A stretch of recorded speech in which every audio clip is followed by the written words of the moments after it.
Hey guys, Scott Fishman here for Wrestling Inc. Ring of Honor has a exclusive match on YouTube coming up. Tracy Williams teaming with Rhett Titus versus SOS and the Bouncers. So, what better way to preview that match than talk to one of the participants in the match? Rhett Titus, how you doing today? I'm had a busy day, but I'm feeling great, Scott. How about yourself? Good, good. Thanks for taking time out. So before we get into the match, it's easy to kind of, time goes by so quickly, but it's incredible to see how much of a run you've had with Ring of Honor. Do you gotta just take a minute and just kind of reflect on just your journey, how you got there and just everything about it?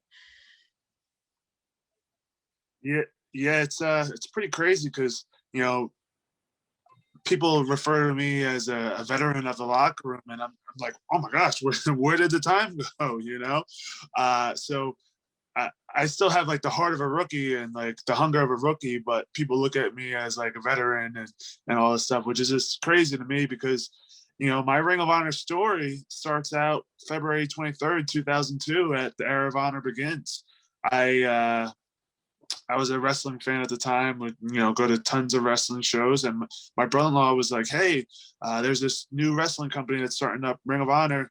You want to go to it?" And I was like, nah, I'm good, because at that time wrestling was kind of like, ECW had just recently went out of business, WCW had just went out of business, and I was in high school, so it wasn't really catching my eye at the time.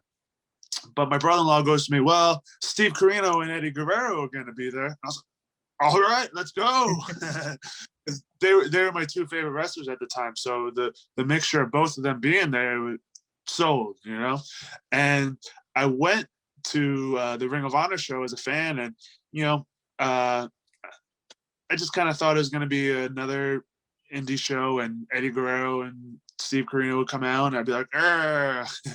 But from the first match, I was just like, oh my gosh, what is this? I was so enthralled by like the code of honor and the guys shaking hands before and after the match, and how like this wasn't sports entertainment. This was wrestling as a sport. And there was guys that, were similar looking to me and my stature. And I was like, man, like this is what I want to do with my life. I'd always wanted to be a professional wrestler growing up, for as long as I can remember. But had I not gone to that show that day or found Ring of Honor, I doubt that it's something that I ever actually would have pursued. So from that moment, like, watching that show, and by the time the main event came on with Low Key versus Christopher Daniels versus the American Dragon, I was like, this is where I got to be. This is what I got to do. So when Ring of Honor opened up their training academy, I was like, hey, sign me up, So I got to go there and train under Austin Aries, and then eventually train under Daniel Bryan as well. And after 6 months of training with Aries, they put me out there in a dark match. My first match ever was on a Ring of Honor show. It was Tag Wars 2006 in Dayton, Ohio. And it went a lot better than everybody was expecting. So, and then from there, kept getting put in dark matches and pre-show matches and little spots here and there. And eventually I worked my way onto the main roster, and my debut for the main roster was May 2008, when I interrupted Delirious and Daisy Hayes during a new level, which was the Hammerstein Ballroom debut for Ring of Honor. And that was like such a moment for me, because I had never been booked on any Ring of Honor shows in New York City, like at the Manhattan Center. I like wanted to so bad too, but every time, like, they would never do any pre-show or dark matches there. I was like, oh man, this is where Raw was. Like, oh come on, like I gotta get on these shows. But nothing ever aligned for me until we made our debut at Hammerstein, and I was told that I was making my main show debut at the Hammerstein. I was like, this is as big as it gets. Right. Like there's nothing bigger than this. And fast forward to 2019, when I'm walking out the curtain at Madison Square Garden, I was like, man, I never thought I'd be here, But Yeah, what a journey. What a journey. You mentioned, Daniel Bryan, Austin Aries. Have they like followed up with you over the years, checking in? I mean, do you guys still remain in touch? Uh, Me and Aries, we definitely still stay in touch. We talk, every once in a while, text, whatever. And if I'm ever out his way, he'll always come by, or we'll link up at some point. I got to see him last year right before the Las Vegas pay-per-view that was canceled, and before the world shut down. But and Bryan, he's more of a private person.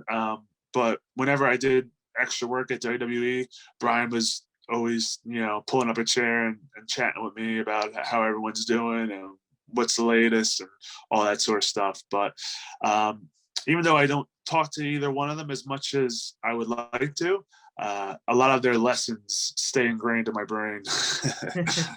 Is there one big lesson that you've taken with you? And maybe if, you mentioned, being a veteran in the locker room that you kind of have passed on?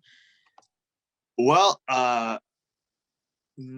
one from Bryan would definitely be don't wear the shoes that you're going to wear into the wrestling ring anywhere else. I had a little bit of a mishap with Bryan where I would always be late to training, and there came a time and point where every class I was just late because I was working another job and I couldn't get out of work in time. So I'd always have to do extra push-ups, extra squats, and extra running the ropes and all this extra stuff. And I wasn't in the cardiovascular shape that I'm in today. So I was like, oh my gosh, this is horrible.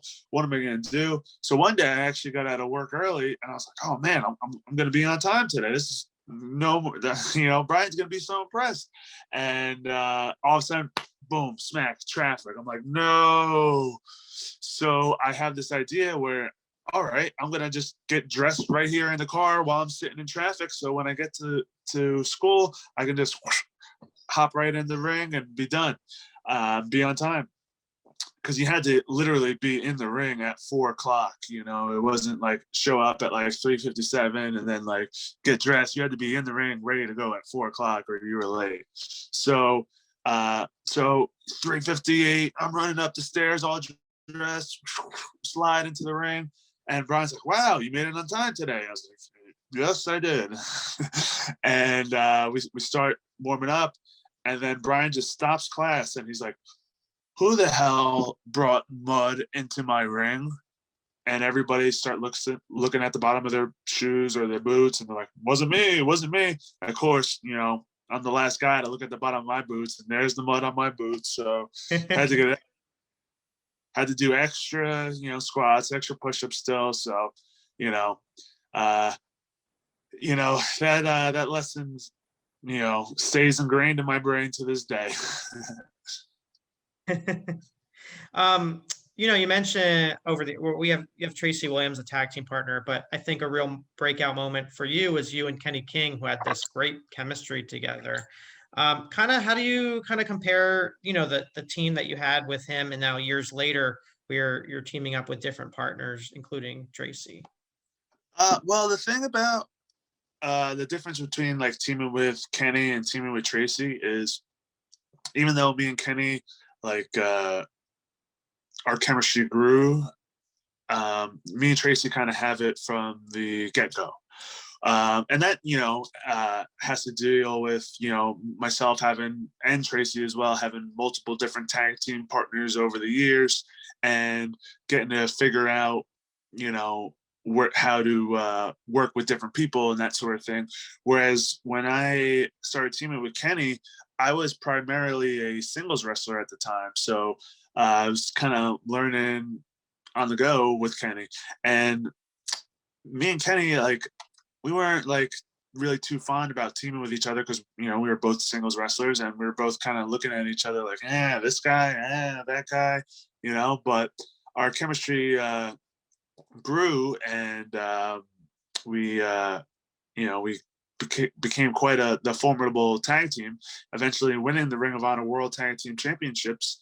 And then just weeks later, Kenny King did what was best for Kenny King, and he was out. He went to TNA, and we got stripped of the titles. Whereas now, teaming with Tracy Williams, he's a like-minded individual who isn't just thinking about what's best for Tracy Williams, but what's best for the foundation, what's best for Tracy Williams and Rhett Titus, and what's best for Ring of Honor overall.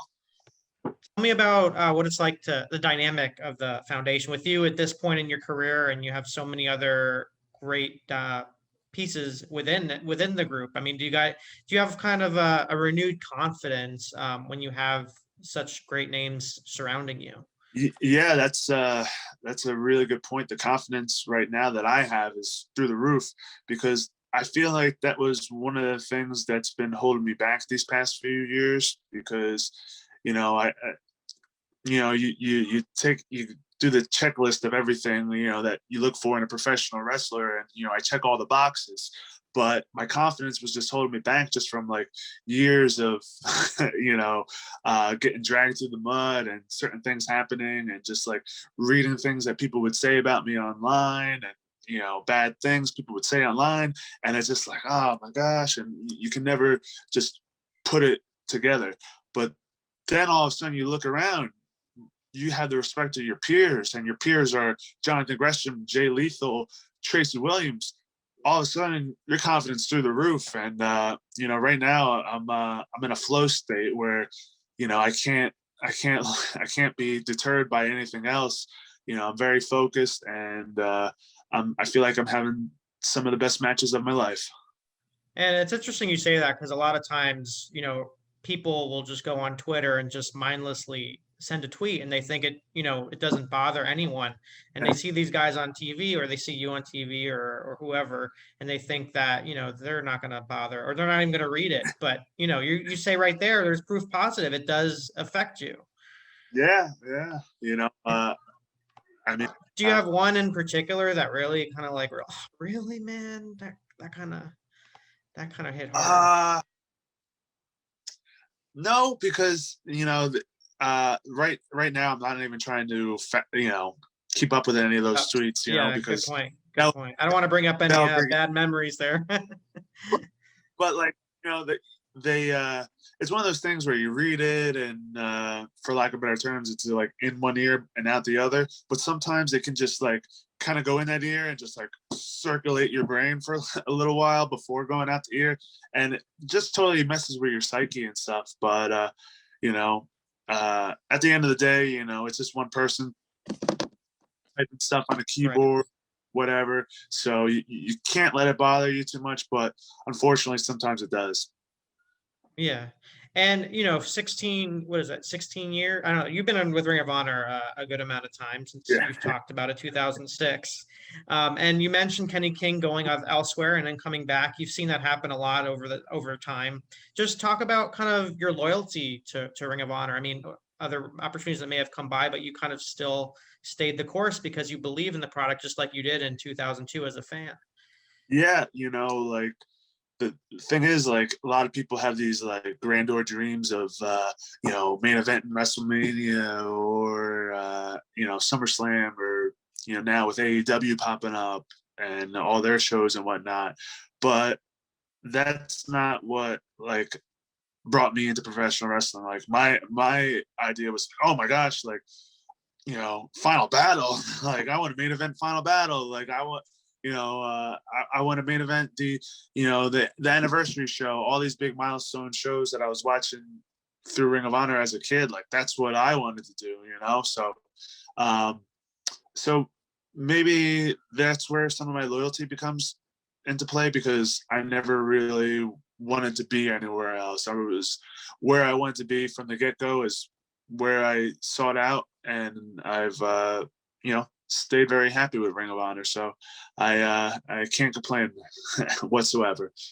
And one of the unique things of Ring of Honor is just their safety protocol. Was a lot of people were talking about how well it was. Speaking to a lot of talent, just what they went through, the vigorous, the policies that you guys have. Just from your vantage point, being with the company so long and seeing seeing this? I mean, there was so much uncertainty last year, and if the company, what's going to happen? What was the company going to look like? So that's got to have done, that had be a little uneasiness, but it seems like they kind of kept you guys calm through the whole experience. And then you guys enter this bubble where you guys are producing television and you have pay-per-views and things like that. You had that big pay-per-view at Final Battle. You just talked about it right there. Just kind of what have the last couple of months been like from your vantage point and being a veteran and kind of comparing to what was before to what it is now? Like when we got out to Las Vegas, like I legit got off my plane and I met Grizzly Redwood and Cheeseburger in the airport, and they're like, "Hey, did you check your email yet?" I'm like, "No," and they're like, "The shows this weekend are canceled." I was like, "What?" Like, I haven't been around for so long. I know how much the pay-per-view time costs. I know how much like the getting everybody and flying everybody out to Vegas costs and all the rooms and all that sort of stuff. So it's like, oh my gosh, we just spent all this money to get us out here and now everything's canceled. So it's like, oh my gosh. And then like you go home and you're like, all right, well, this is gonna, I guess we're gonna be locked down for 2 weeks. I'll never forget like saying to my wife, I was like, I wouldn't mind being locked down for 2 weeks, just, having relaxation time. And then like 2 weeks turns into 2 months, and so on and so forth. And you're just like, oh my gosh, when is this going to end? But I kept myself real busy during all the quarantine and all, just like working out and staying in shape, because I was just waiting by that phone like, oh man, like, I feel like June, this is going to be the month we're going back to work. And it just wasn't ever the case. But there was also like a easy feeling over myself as well, because at the time there wasn't this testing and all this stuff, and you couldn't really tell, the testing wasn't that easily available, so a wrestling company couldn't just grab all these tests and do all these sorts of things. And they're just doing temperature checks, which who knows about a temperature check. And these other companies were still doing going around with the regular operations and just doing these temperature checks. But Ring of Honor was like, hey, we want to keep you guys safe. We don't know that much about the virus yet. We need to collect more info and figure all this out before we put you guys back out there. So they released a bunch of, best of episodes to keep everybody safe. But while they were doing this, canceling shows and all that sort of thing, they were still paying everybody, which is, such a relieving feeling, is, all this stuff going on outside and you're still getting your check directly deposited right into your account. And it's like, whew, we're good another month, but the thing is, like, once Ring of Honor came back to make a new episode of TV and pay-per-views, they did it in the safest way possible. And, there was talk about going to like Florida or Tennessee, one of these more open states where it'd be a little bit easier to operate. But the idea to do it in Maryland, which already had one of the most strict wrestling commissions prior to the pandemic, was to really make sure that everything is being done to the utmost safety. So Maryland is one of the strictest wrestling commissions, and even now with the coronavirus, it got stricter. So now, I just took my pre-test before I leave my house and head into the bubble on Saturday. And then once we get to the bubble, we'll be tested again. And each day before we wrestle, we'll be tested again. And we'll be locked in a room alone for a few days. And, when we go to the TV tapings and the pay-per-view, we'll be wearing a mask all day long up until the point we're walking out the curtain. And each time somebody wrestles, the mat will be changed and the ropes will be disinfected, and there'll be a new mat for each match. And, just to kind of put things in perspective, like a regular TV taping for Ring of Honor compared to now with the bubble and that sort of stuff, it's 3 times the amount of money that it costs a regular taping or pay-per-view with the bubble now. So Wow. They're really sparing no expense to keep everybody safe, and the whole locker room and everybody there is absolutely enthralled that they're taking care of our safety like that. So you talk about AEW earlier, and there's so much competition to, and Ring of Honor's continue to move forward. What's one thing you think Ring of Honor can do, or you'd like to see to kind of get back to, level up a little bit more, like to create more awareness, or, because they were building so much momentum heading into the MSG show, and then all of a sudden this happened. They're just, everyone's just getting their footing again. So from your vantage point, what do you think? To be completely honest, Scott, I'll go on record and say that, I watch pretty much every television show, wrestling television show, that is. And Ring of Honor has the best wrestling show. And the problem right now is, with all that time off and that sort of thing, and some of the other debacles that have happened in the past year or so, and more companies like AEW coming out the woodwork, it's just about getting the eyes back on the product. And it's one of those things like, where, hey, like, we used to be the second company in the second professional wrestling company in the United States, and then all of a sudden overnight it was just like, oh wow, what the hell happened? And it's a trying time just to try to get these viewers back and the eyes back on us. But if Ring of Honor just stays true to itself and goes back to the basics like it has, with the pure tournament and pure rules and those sorts of things, I think the people will definitely come around to it. Because if you take a look at some of these other companies and some of the product that they're putting out, it's really not that good. So people are going to get sick of that, and they're going to either A, stop watching wrestling in general, or B, try to seek something else. And like what happened back in the day where Ring of Honor got popular to begin with is because people were seeking something else out, and they found Ring of Honor. So hopefully that trend continues, and it happens once again. Yeah, exactly. So hopefully, my wrestling can, light a fire under another kid watching and inspire him in a way that I was inspired as a kid. Yeah. And, fans can see you on that YouTube exclusive with your big tag team match. But beyond that, everyone has their branding and everything. Tell fans where they can find you on social media and how they can support you during this, time, even when people need it the most. If you would like to follow me on Twitter or Instagram, it's at Rhett Titus ANX. That's RHETTTITUS ANX. Facebook.com/Rhett Titus. YouTube.com/Rhett Titus. I'm on TikTok as well. Rhett Titus. ProWrestlingTees.com/Rhett Titus ANX. ShopHonor.com. Search Rhett Titus. I got a shirt on there too. So if you want to support me in any of those ways, it's greatly appreciated.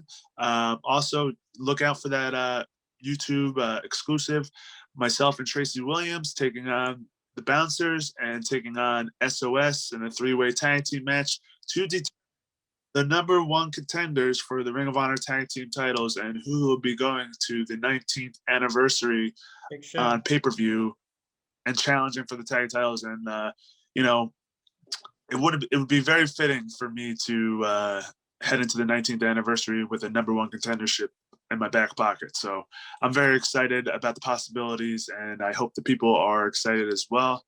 So